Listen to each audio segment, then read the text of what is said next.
अस्सलाम वालेकुम dear students. आज हम इसी टॉपिक को कंटिन्यू करेंगे जो लास्ट लेक्चर में हमने डिस्कस किया था, that is valence shell electron pair repulsion theory. और उसमें हमने आपको बताया था कि वहाँ भी हम सबसे पहला काम यही करेंगे कि लुईस स्ट्रक्चर बनाएंगे।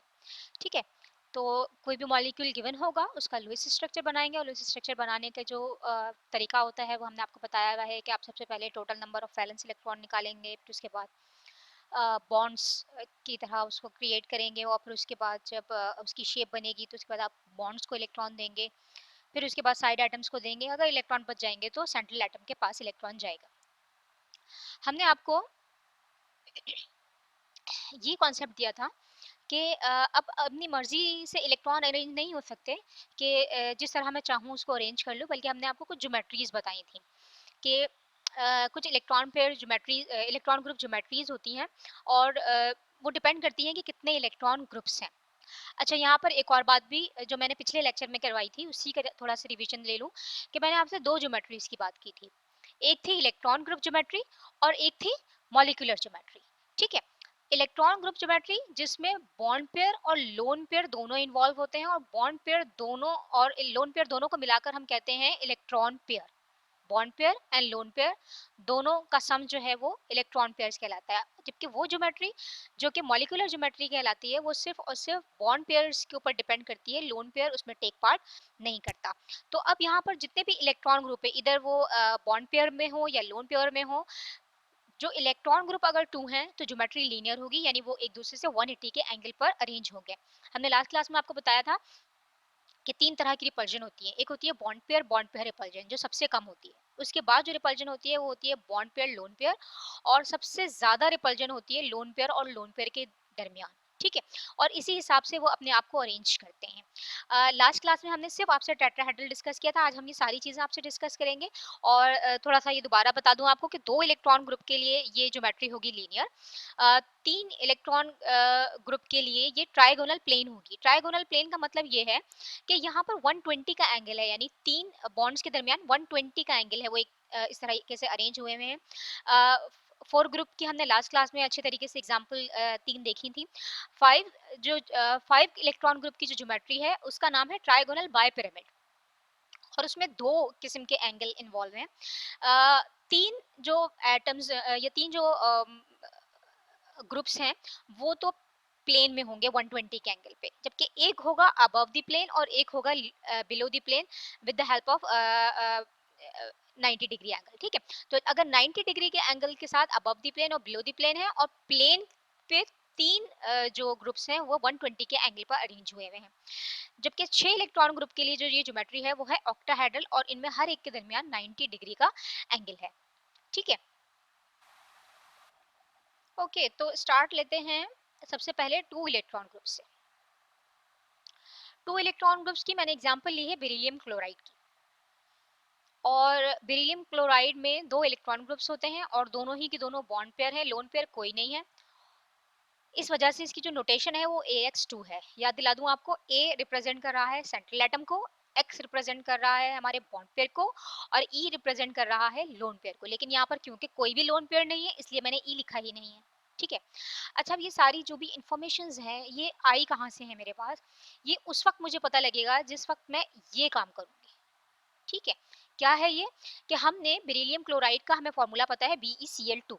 ठीक है, BeCl2 के हिसाब किताब से मैंने क्या किया कि सबसे पहले हमने इनके वैलेंस इलेक्ट्रॉन निकाल लिए। ठीक है, बेरिलियम में दो वैलेंस इलेक्ट्रॉन होते हैं, क्लोराइड में 7 इलेक्ट्रॉन्स होते हैं, और टोटल 16 इलेक्ट्रॉन्स को मैंने अरेंज किया। तो ये सूरत हाल बनी।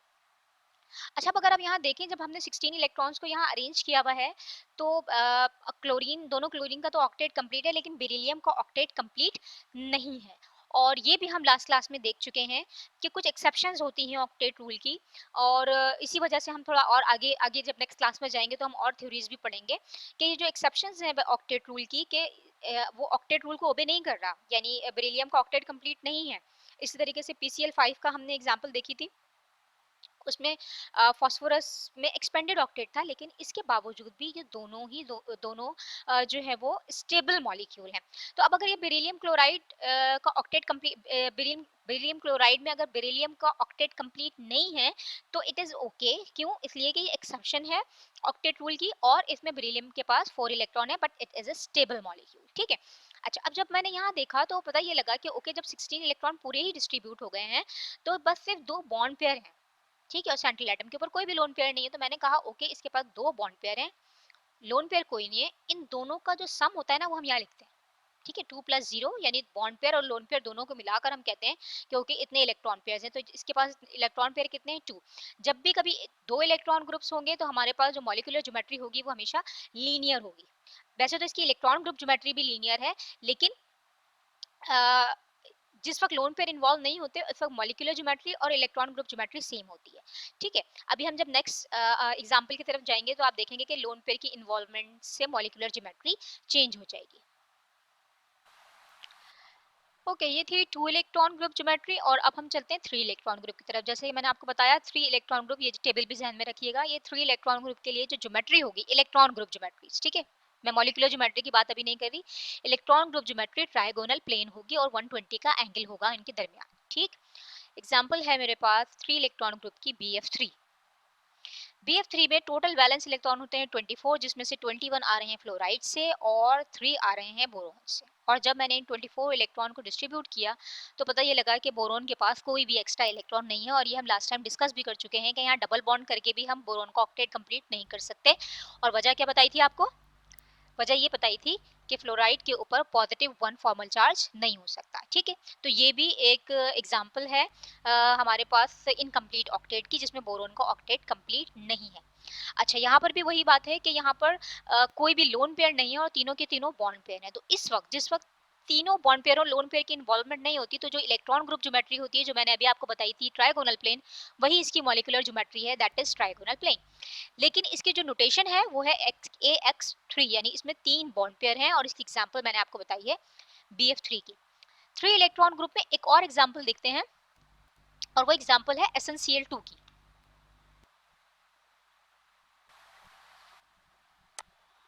Okay, SnCl2। टिन जो है वो 4th ग्रुप का एलिमेंट है, और chloride of course 7th group का है, और इसके टोटल हो गए 18 इलेक्ट्रॉन।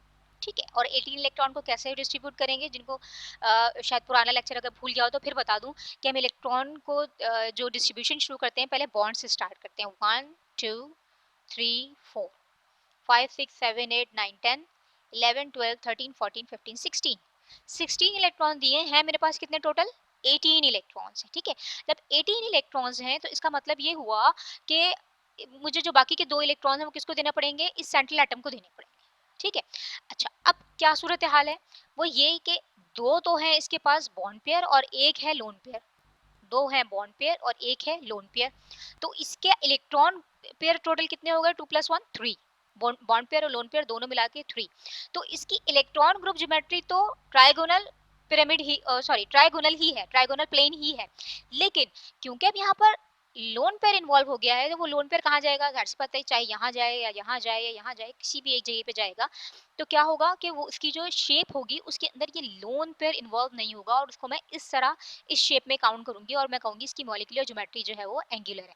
दोबारा सुनिएगा कि ये है 3 इलेक्ट्रॉन ग्रुप, और 3 इलेक्ट्रॉन ग्रुप के लिए जो इलेक्ट्रॉन ग्रुप ज्योमेट्री होती है, ठीक है, इलेक्ट्रॉन ग्रुप ज्योमेट्री होती है वो होती है ट्राइगोनल प्लेन।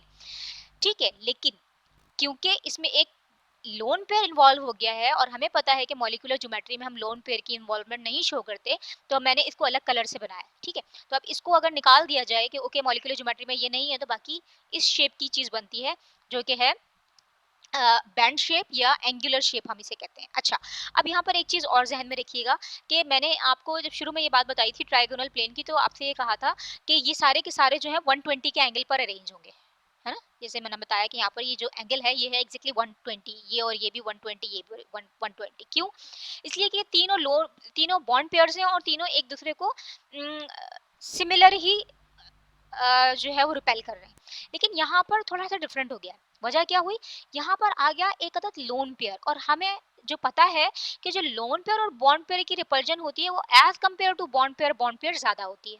ठीक है, तो इसका मतलब हुआ ये लोन पेयर इस बॉन्ड पेयर को ज्यादा रिपेल करेगा, ये वाला लोन पेयर इस बॉन्ड पेयर को भी रिपेल करेगा और ये थोड़ा कंप्रेस हो जाएगा, लिखा हुआ है लेस देन 120। ठीक है, ये 93 शायद एंगस्ट्रम होता है इसका, सॉरी 93 का जो एंगल है वो होता है इसका, लेकिन जो है वो लेस देन 120, लेस देन 120 का मतलब ये है कि ये जो भी लोन पेयर है वो लोन पेयर क्या कर रहा है, वो इसको भी पुश कर रहा है, इसको भी पुश कर रहा है, और इसके जो दरमियान का एंगल है वो बजाय 120 के 120 से कम होकर किसका कितने का हो गया है, 93 का हो गया।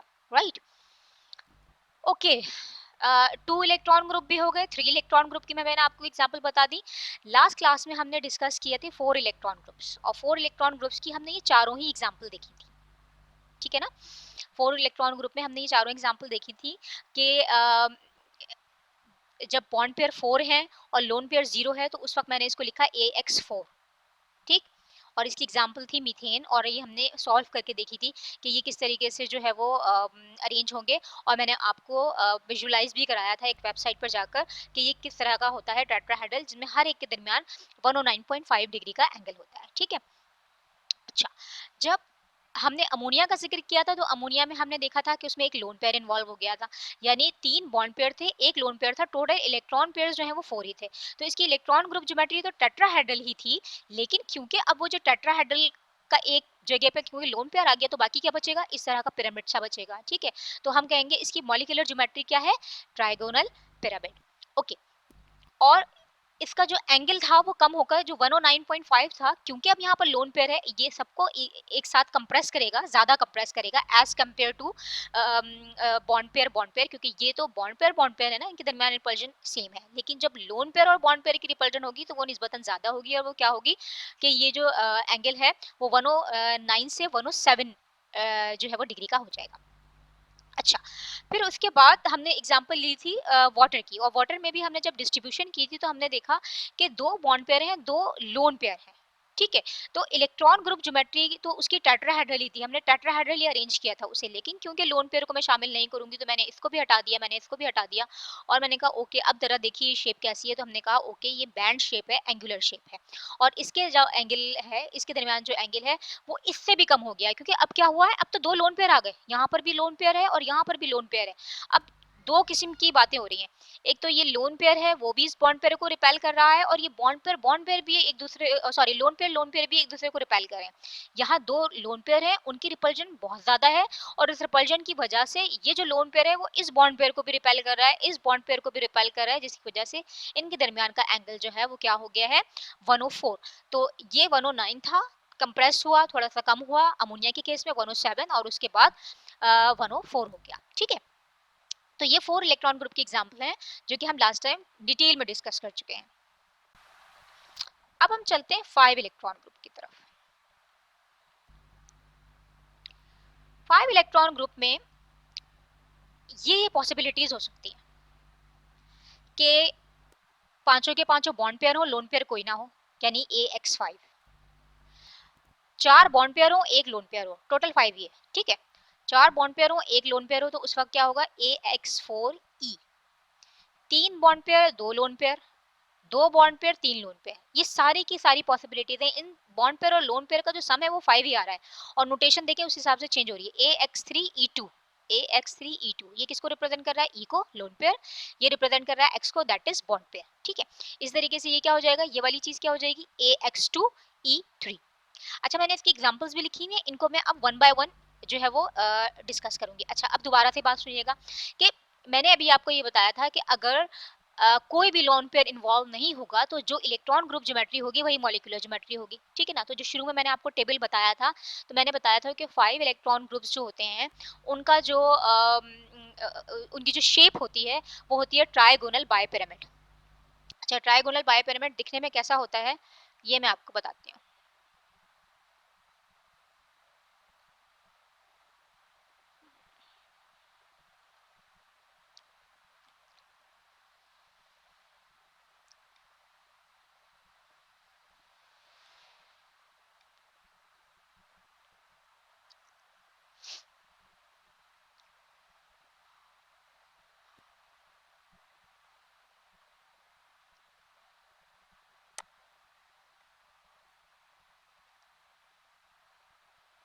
थोड़ी स्लो है अभी इस वक्त वेबसाइट। ओके, ये आ गया ट्राइगोनल बाइपिरामिड। देखिएगा, मैंने आपको बताया था इसमें दो किस्म के एंगल हैं। एक तो 120 का एंगल है, ये जरा देखिएगा, ये 120 के एंगल पे तीन जो है ग्रुप्स हैं, ठीक है, तीन लिगेंड्स या तीन ग्रुप्स इस तरीके से अरेंज हुए हैं, राइट। और बाकी के जो दो हैं उनको मैं कह रही हूँ वो 90 के एंगल पर है इससे। ये देखिए 90 का एंगल है इससे, इससे ये अबव द प्लेन और बिलो द प्लेन, इस तरीके से, ठीक है। ये है ट्राइगोनल बाइपिरामिड स्ट्रक्चर, राइट। ओके, तो ट्राइगोनल बाइपिरामिड उस वक्त होगी इसकी मॉलिक्यूलर ज्योमेट्री जब इसमें कोई भी bond pair lone pair involve नहीं है, सॉरी लोन पेयर इन्वॉल्व नहीं है, बॉन्ड पेयर और इलेक्ट्रॉन पेयर जो है वो बराबर बराबर हैं, तो उस वक्त इलेक्ट्रॉन ग्रुप ज्योमेट्री और मॉलिक्यूलर ज्योमेट्री सेम होगी। एग्जाम्पल है इसकी PCl5, और PCl5 में आप देखिए कि नंबर ऑफ इलेक्ट्रॉन्स को जब मैंने डिस्ट्रीब्यूट किया है तो इस तरीके से 5 बॉन्ड्स बन रहे हैं, और 5 बॉन्ड्स के लिए हमने आपको बताया है कि जो ज्योमेट्री बनती है वो होती है ट्राइगोनल बाइपिरामिड, जो कि मैंने अभी आपको विजुअलाइज भी करवाई है। फास्फोरस का ऑक्टेट एक्सपेंडेड है यहाँ पर इसके पास 10 इलेक्ट्रॉन्स हैं, लेकिन ये एक स्टेबल मॉलिक्यूल है जो कि ऑक्टेट रूल को ओबे नहीं करता। इसकी जो वेस्पर नोटेशन है वो है AX5, क्योंकि इसमें कोई भी लोन पेयर इन्वॉल्व नहीं।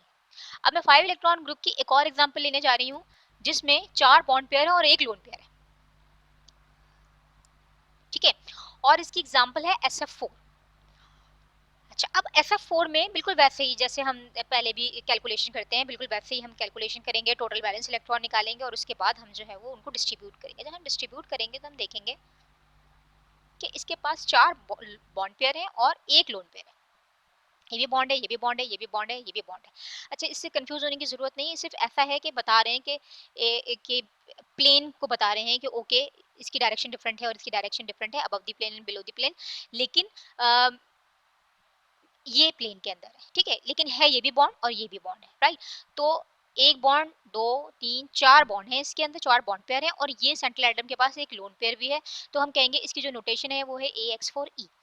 अब सवाल ये पैदा होता है कि ये जो हमारे पास ट्राइगोनल बाइपिरामिड था, ये है ना ट्राइगोनल बाइपिरामिड, ठीक है, और अभी हमने आपको बताया कि ये इस शेप का है, ठीक है, जिसमें 3 जो है वो प्लेन में है और 2 जो है ये 90 के एंगल पर है। अब आप जरा सोचें कि अब अगर इस शेप के ऊपर कोई लोन पेयर आएगा तो उसे किस जगह पे आना चाहिए। इसके पास दो चॉइसेस हैं, या तो वो प्लेन में आए यहाँ पर, या तो यहाँ आ जाए या यहाँ आ जाए या यहाँ आ जाए, एक ही बात है, ठीक है, या फिर ये यहाँ पर आए। ये दोनों एक जैसे हैं, अबव द प्लेन और बिलो द प्लेन, ठीक है, या तो यहाँ आए या तो यहाँ आए। लेकिन आप जरा देखें कि यहाँ आने में कबाहत क्या है। अगर यहाँ पर आता है लोन पेयर तो उस वक्त इसका इस बॉन्ड से जो एंगल बन रहा है वो हो रहा है 90 का, ठीक है, और अगर ये लोन पेयर आता है यहाँ तो इनका इससे इससे जो एंगल बन रहा है वो बन रहा है 120 का, ठीक है। अगर यहाँ आता है तो इन तीनों से इसका 90 का एंगल बन रहा है, और अगर यहाँ आता है तो इसका इससे भी और इससे भी जो एंगल बन रहा है वो कितने का बन रहा है, 120 का बन रहा है। तो इलेक्ट्रॉन क्या चूज करेगा, हर चीज जो है वो लोएस्ट एनर्जी की तरफ जाने की कोशिश करती है जहां उसे कम से कम मेहनत करनी पड़े, ठीक है। तो कम से कम मेहनत कहाँ पे करनी पड़ेगी जहां पर रिपल्जन सबसे कम होगी। तो रिपल्जन कहाँ कम होगी, इस 90 वाले एंगल के ऊपर या 120 वाले एंगल के ऊपर? ऑफ कोर्स 120 वाले एंगल के ऊपर, क्योंकि वो एंगल ज्यादा है, डिस्टेंस ज्यादा है। तो जो लोन पेयर होगा वो बजाय इसके कि वो यहाँ या यहाँ आए, वो यहाँ आने की कोशिश करेगा। जब वो यहाँ आएगा तो अब इसकी शेप कैसी हो जाएगी, वो ऐसी हो जाएगी कि हमने कहा ये जो 3 प्लेन थे ना, ये 3 प्लेन वाला था, ठीक है, इस पर आएगा लोन पेयर और इसकी शेप अब ऐसी हो जाएगी। अगर आप इसको गौर से देखें तो it's a shape of seesaw, है ना, सी सॉ शेप है ये। यानी हुआ ये कि वो जो ट्रायगोनल बायपिरामिड था जिसमें हमने कहा आपको कि उसके पास दो प्लेन्स थी, दो चॉइसेस थी इलेक्ट्रॉन के पास कि या तो वो इस प्लेन में आ जाए या तो इस जगह पे आ जाए, लेकिन हमें पता लग रहा है कि यहाँ से यहाँ तक का जो एंगल है वो 90 का है, और जबकि यहाँ से जो ये इसकी रिपल्जन है वो मिनिमम होगी 120 के एंगल की वजह से। तो इसकी जो शेप होगी वो होगी सीसॉ, और ये दिखने में कैसी होगी, ये ऐसी होगी, सीसॉ, है ना, लग भी रही है सीसॉ जैसी। तो इसकी जो मॉलिक्यूलर ज्योमेट्री है वो क्या है, वो है सी सॉ। यानी अगर आप सोचें, जहन में लेकर आए कि ओके ये जो है वो इसके दरमियान यहाँ पर एक प्लेन के अंदर, अच्छा आप देखें थोड़ा सा ये टिल्ट हुआ हुआ है ना, इसका एंगल जो है वो यकीनन 120 से कम हो गया है। वजह क्या है? वजह है यहाँ का लोन पेयर जिसने इसको रिपेल किया है इसकी तरफ। अब जो एंगल है वो एक्यूरेटली 120 का नहीं होगा इनके साथ, या एक्यूरेटली 90 का नहीं होगा इसके साथ, बल्कि थोड़ा सा डिफरेंट हो गया होगा। ठीक है, तो ये एग्जाम्पल थी हमारे पास SF4 की, जिसमें हमारे पास 4 बॉन्ड पेयर थे और 1 लोन पेयर था। अच्छा अब हम देखते हैं कि अगर एक से ज्यादा लोन पेयर आ जाए तो क्या होगा।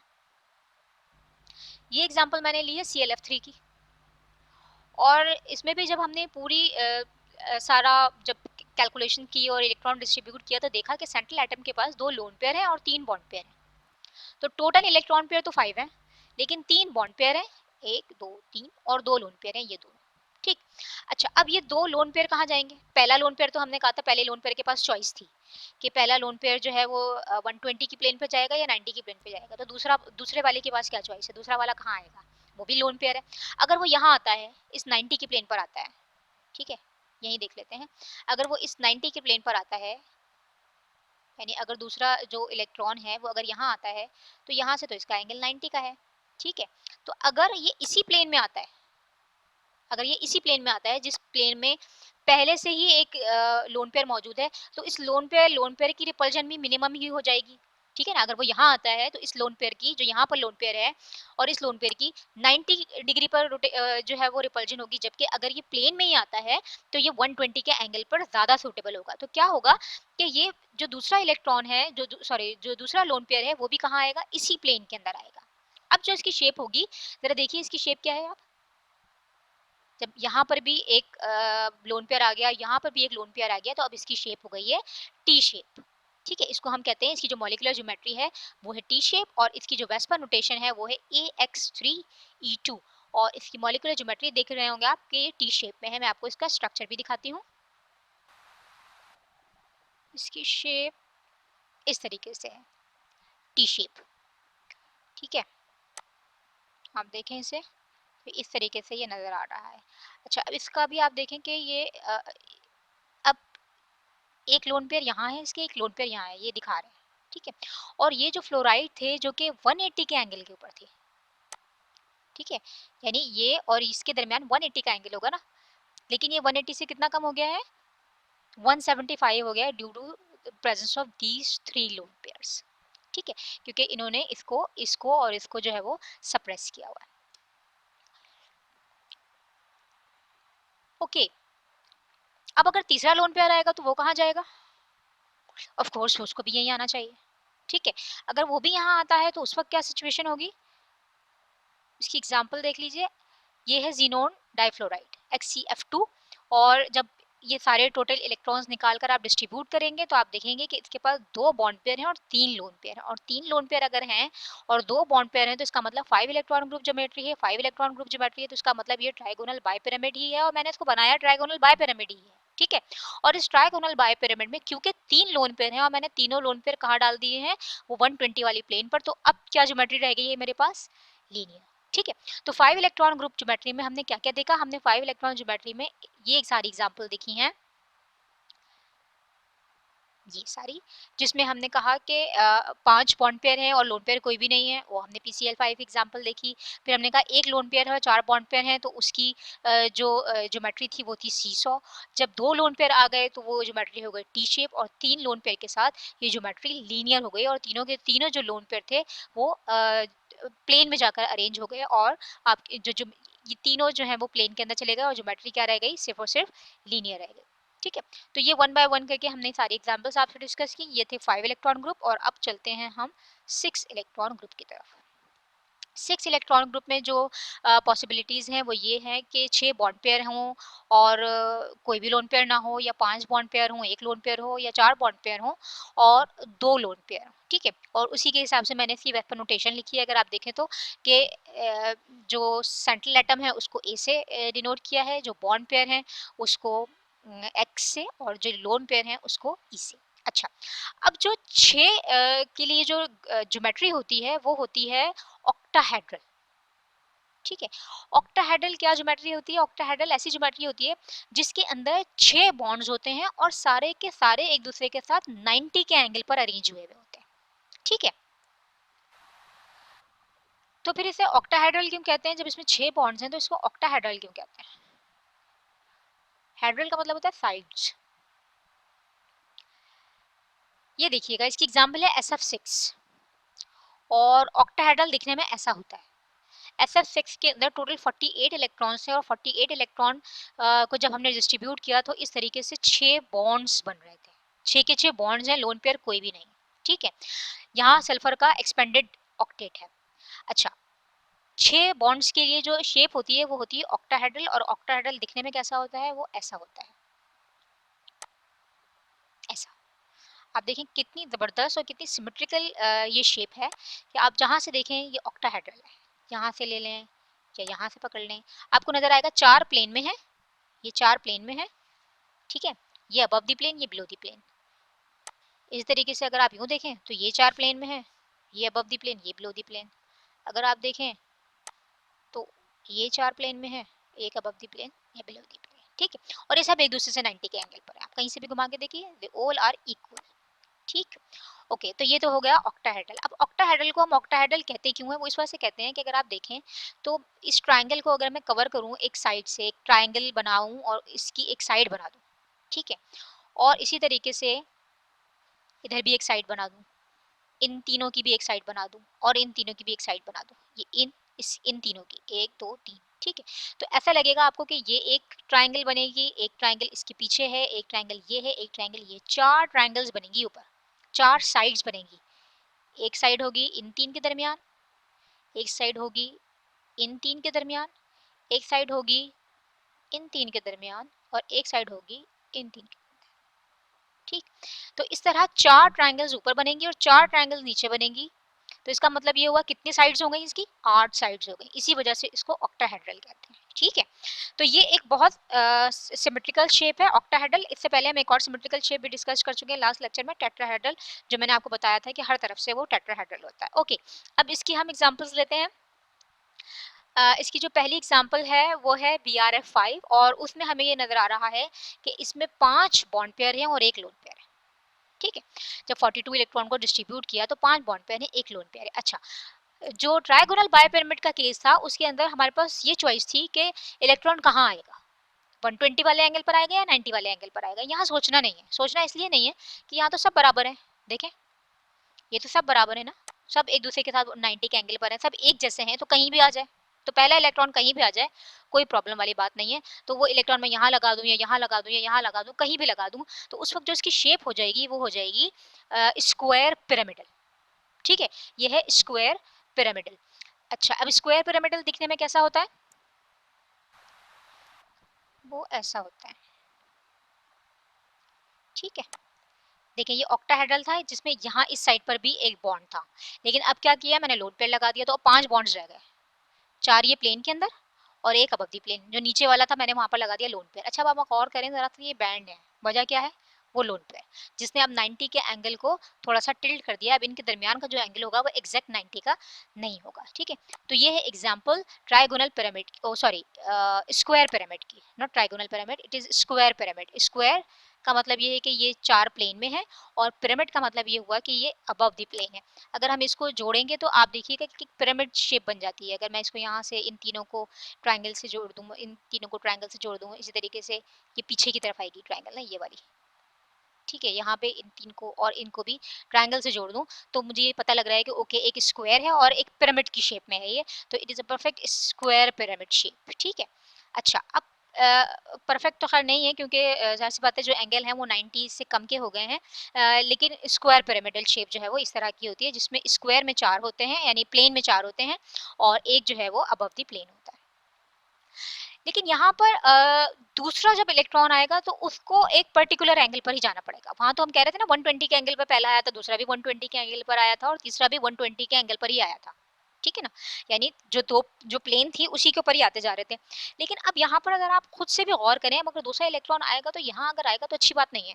क्यों? इसलिए कि ये है 90 का एंगल, इस लोन पेयर और इस लोन पेयर के दरमियान 90 का एंगल। अगर दूसरा लोन पेयर यहाँ आ जाए तो इस लोन पेयर और इस लोन पेयर के दरमियान 180 का एंगल होगा। देखें, ठीक है, इस लोन पेयर और इस बॉन्ड पेयर की भी कोई ना कोई रिपल्जन होगी, लेकिन सुटेबल क्या है, हमें पता है कि लोन पेयर रिपल्जन सबसे ज्यादा होती है, सबसे ज्यादा प्रॉब्लमेटिक ही वही है। तो अब अगर लोन पेयर के बहुत बराबर में आकर अगर लोन पेयर लगेगा तो ये मुनासिब बात नहीं है, बल्कि क्या है कि जो लोन पेयर है उसकी बिल्कुल ऑपोजिट, यानी यहाँ पर जो जगह खाली है यहाँ पर आकर लोन पेयर लगे, और यही हमारा केस है XCF4 का, जिसके अंदर जो है वो 4 बॉन्ड पेयर हैं और 2 लोन पेयर हैं, ठीक है। और इसकी जो नोटेशन है वो है AX4E, और इसकी जो शेप है वो है स्क्वायर प्लेनर, राइट। अब स्क्वायर प्लेनर किस सेंस में है, क्योंकि यहाँ पर भी जो है वो इसका लोन पेयर है और यहाँ पर भी लोन पेयर है, तो अब ये एक शेप बन जाएगी जिसको हम कहेंगे चारों के चारों प्लेन में है, and it is square planar, ठीक है। तो अब 6 इलेक्ट्रॉन ग्रुप के लिए इलेक्ट्रॉन ग्रुप ज्योमेट्री इसकी भी ऑक्टाहेड्रल है, इसकी भी ऑक्टाहेड्रल है, BRF5 की, और SF6 की भी ऑक्टाहेड्रल है। लेकिन मैं इलेक्ट्रॉन ग्रुप ज्योमेट्री की नहीं, मैं मॉलिक्यूलर ज्योमेट्री की बात कर रही हूँ यहाँ पर, कि मॉलिक्यूलर ज्योमेट्री डिपेंड करती है लोन पेयर पर। जब यहाँ लोन पेयर नहीं है तो जो इलेक्ट्रॉन ग्रुप ज्योमेट्री है वही मॉलिक्यूलर ज्योमेट्री है, दैट इज ऑक्टाहेड्रल। लेकिन जब एक लोन पेयर है तो ये हो गया है स्क्वायर पिरामिड, और अगर 2 लोन पेयर हैं तो जो हमारे पास ज्योमेट्री है वो है स्क्वायर प्लेनर, ठीक है। तो आज के लेक्चर में हमने ये देखा कि valence shell electron pair repulsion theory को लेकर हम किस तरीके से डिफरेंट मॉलिक्यूल्स की ज्योमेट्रीज फाइंड आउट कर सकते हैं। अच्छा, एग्जाम के पॉइंट ऑफ व्यू से मैं आपको बताऊं कि इसमें आपने करना क्या होगा अगर आपसे पूछा जाए इस सिलसिले में। तो ऑफ कोर्स आपने स्टार्ट यहाँ से लेना है कि इसमें वैलेंस इलेक्ट्रॉन कितने हैं, इसके साइड एटम के वैलेंस इलेक्ट्रॉन कितने हैं, अगर कोई चार्ज इन्वॉल्व है तो ऑफ कोर्स आप उसको भी इंक्लूड करेंगे, ठीक है ना। अगर नेगेटिव होगा तो इलेक्ट्रॉन ऐड करेंगे, अगर पॉजिटिव होगा तो इलेक्ट्रॉन को माइनस करेंगे, और उसके बाद उनकी डिस्ट्रीब्यूशन करके देखेंगे कि एक्चुअली बॉन्ड पेयर और लोन पेयर कितने हैं। अगर बॉन्ड पेयर और लोन पेयर का सम आपको बताएगा कि इसका इलेक्ट्रॉन ग्रुप क्या है और इसकी इलेक्ट्रॉन ग्रुप ज्योमेट्री क्या होगी, और यही बॉन्ड पेयर और लोन पेयर बताएंगे कि इसकी मॉलिक्यूलर ज्योमेट्री क्या होगी, जो कि आज की क्लास में हमने डिस्कस किए। आई होप कि आपको अच्छे से समझ में आ गया होगा, और नेक्स्ट क्लास में इंशाल्लाह एक और थ्योरी डिस्कस करेंगे। और उस वक्त तक आप लोग प्लीज़ इसको अच्छे से स्टडी कर लीजिए, क्योंकि अब हमारे पास टाइम थोड़ा सा कम रह गया है, और हम जो बकिया के लेक्चर हैं वो थोड़ा जल्दी जल्दी कवर करेंगे। तो इंशाल्लाह 2-3 दिन में मैं आपको नेक्स्ट लेक्चर भी जो है वो अपलोड कर दूंगी इंशाल्लाह। तो अपनी तैयारी अच्छी तरीके से रखिए, क्योंकि हमारे पास टाइम थोड़ा कम रह गया है। ओके।